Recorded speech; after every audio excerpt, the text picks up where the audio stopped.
Greetings, fellow interlopers. Welcome to Whiskey Barrel Gaming. Let's face it, if you want to get yourself a cool ship, a multi-tool, or a dream freighter, you're going to need some serious units to do so. Lucky for you, I'm going to show you a few of my favorite ways to beef up your interstellar bank account. I've arranged these methods from things you can do fairly early on in your game progression, to methods that yield a shit ton of money, but they do require a lot more steps to get there. So strap yourself in. It's going to be a doozy.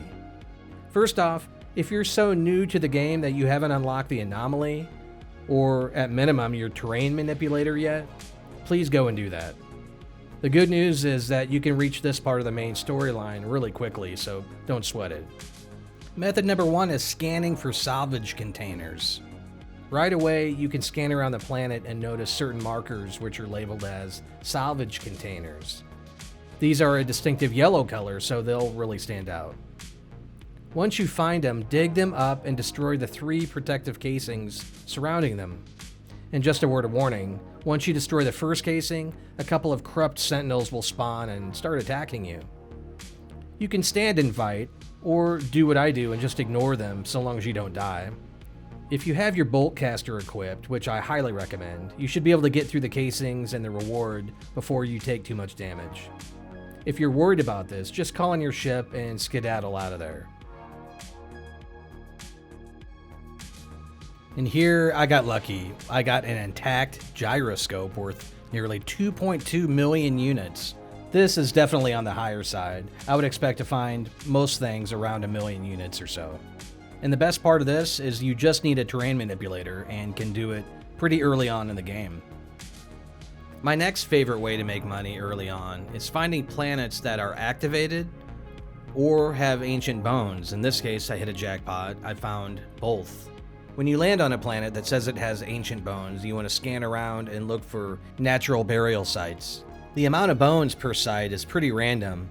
Sometimes I find 2, sometimes I find 6, but obviously the more you dig up, the more chances you have of getting a very rare piece of skeleton or other bone fragment that can sell for quite a lot of money. So it's kind of fun to dig these up and to see what you get.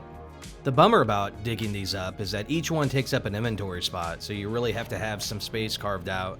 But I can say the hunt is definitely worth it because this magnificent skeleton is worth 1.8 million units. And while we're here, since we're on an activated planet, that's any planet that has an activated metal as part of their menu here. Here we've got activated copper. These are planets that have a storm system that's so extreme it produces storm crystals. If you're so new to the game and you don't know what I'm talking about, well, you're about to find out. Once a storm hits, you'll see these pop up on your analysis visor. They'll be very distinctive yellow lightning bolt symbols. Go and find these, and they'll be grouped up. Keep a close eye on that hazard protection. It will melt down fast, especially early game when you don't have any mods for it yet. But no worries, just build a bunch of ion batteries and just keep that baby recharged. These storms won't last forever, so when it hits, make sure and grab as many as you can.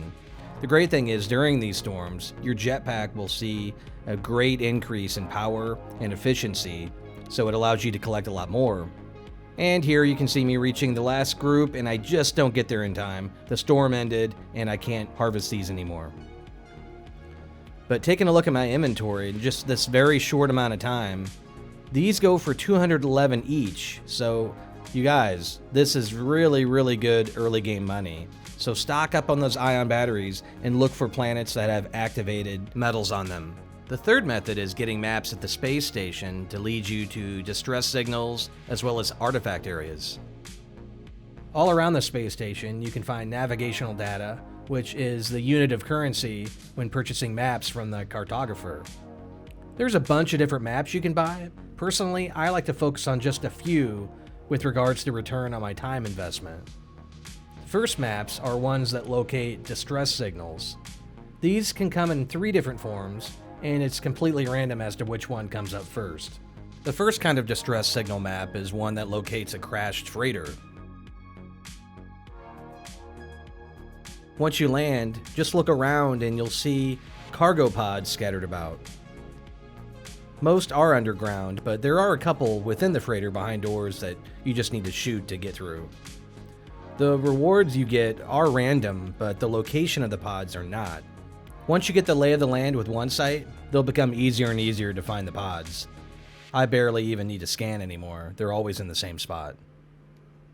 I'll be honest though, when these do pop up, I'll crack another map and hope to get the next kind of distress signal, because overall, crash freighters tend to give me more resources that I'll use as opposed to things that I will sell.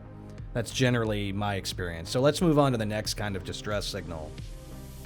The second are pilot distress signals, which leads you to two different crashed ship scenarios. The first one is where a live pilot is waiting for rescue and you need to provide some basic parts to get their ship back in the air. They'll thank you with a reward and then take off. The other distress signal points you to an unoccupied ship. From here, you can repair it just enough to get it off the ground and into the space station so you can scrap it. Unless it's this awesome S-Class ship I really want to keep, I almost always just put in the basic amount of repair work to get it off the ground and then to the space station where I can scrap it for parts. You then sell those parts for units. A C-Class ship will usually return around 1.5 million units. It's a nice little return at the cost of a distress signal map. The final variety of distress signal map will guide you to an abandoned building, which will be surrounded by whispering eggs. Once you hit them with a mining laser, you can then harvest their larval cores. Oh, by the way, some truly terrifying animals spawn beneath the ground to kill you. Not gonna lie, these little bastards will take quite a chunk out of your shields and will kill you if you stay in one place too long. Try to keep moving in a circular direction, bob and weave. Of course, other alternatives could be building little walls around each one, or I've seen people tunnel underneath and let the eggs fall down. I don't overthink it. Just keep moving and you can eventually collect them all. These larval cores, they're worth a lot of money, but my personal preference is they're more valuable when you refine them into nanites. It's a great way to build up nanites, which can then be used in other ways that I'll mention later in the video. So do yourself a favor and resist the urge to sell them, and instead refine these into nanites. Yes, this video is about making units, but trust me, there's a direct relationship between nanites and units, as you'll see shortly. Now that I've gone over the simple early game ways to make some money, let's move on to using that money to make even more money. That's right, folks. It's time to enter the world of trade. But before I get too far into this, make sure you have your economy scanner installed on your ship. For the newer player, you can go to the Anomaly and up to Hyperion. He's the first vendor on your left there, and unlock the economy scanner with some nanites. And I guess just to cover my bases, when I'm talking about trade goods, I'm talking about the first few that are listed on the trade terminal. So unlike most things, they have a background that's just gray, and they'll always be listed first, so they're easy to spot. When you visit 1-star systems, they only have 2 trade goods. 2-star systems, though, have 4 different trade goods, and 3-star systems have 5 different trade goods, so anytime I make a trade route, I always use 3-star systems, because you can buy more. So the reason you need to have your economy scanner installed is that this allows you to identify the economy type of any given system, which is the bread and butter of this method. Every occupied system produces a certain type of goods that are needed in other systems. There are 7 different economic systems in the game, all with their own unique color on the galaxy map. You'll also see each one represented by an icon. So the 7 are technology, advanced materials, energy, scientific, industrial, mining, and last we have commodities.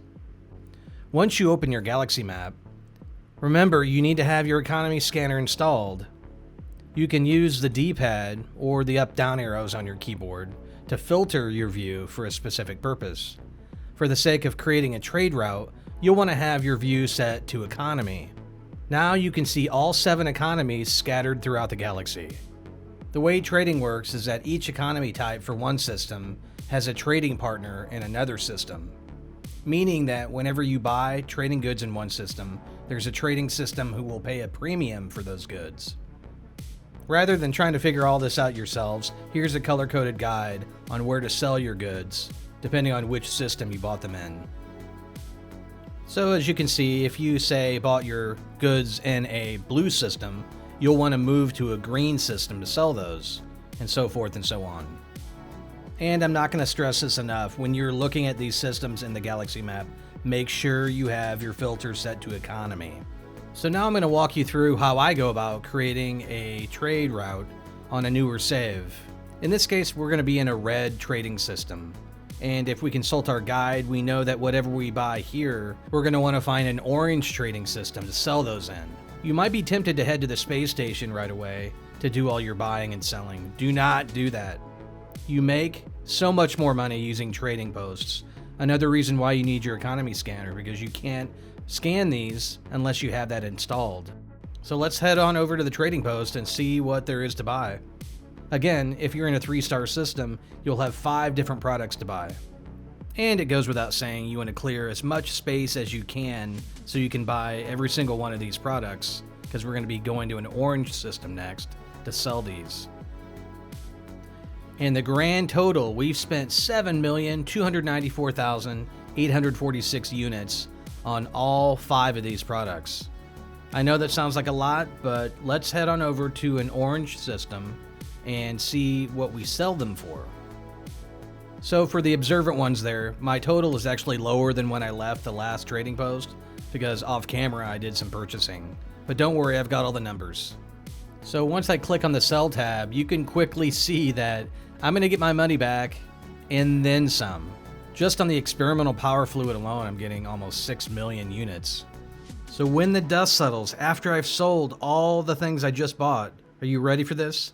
I made 18,467,893 units.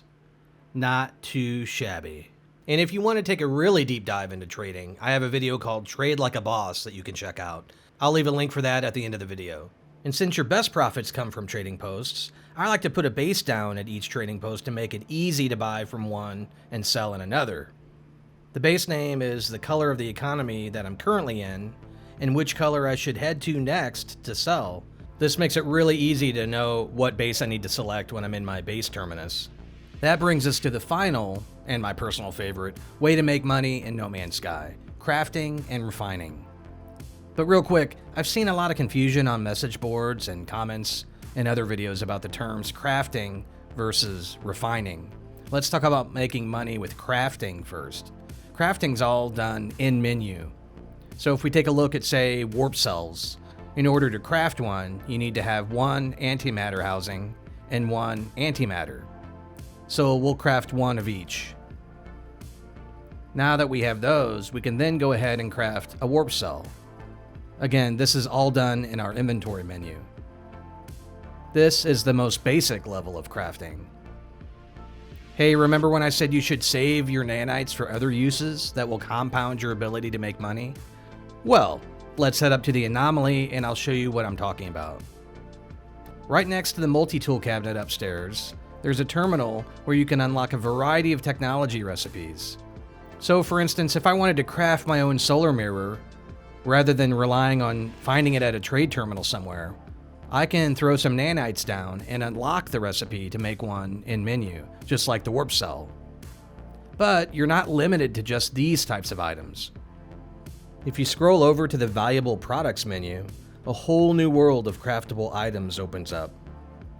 For 250 nanites, you can unlock the very first item on the crafting tree, acid. From there, you can work your way down the tree and unlock more valuable items. The further down you go, generally the more valuable things get. You can keep it simple and just craft acid, which sells for 188,000 units each.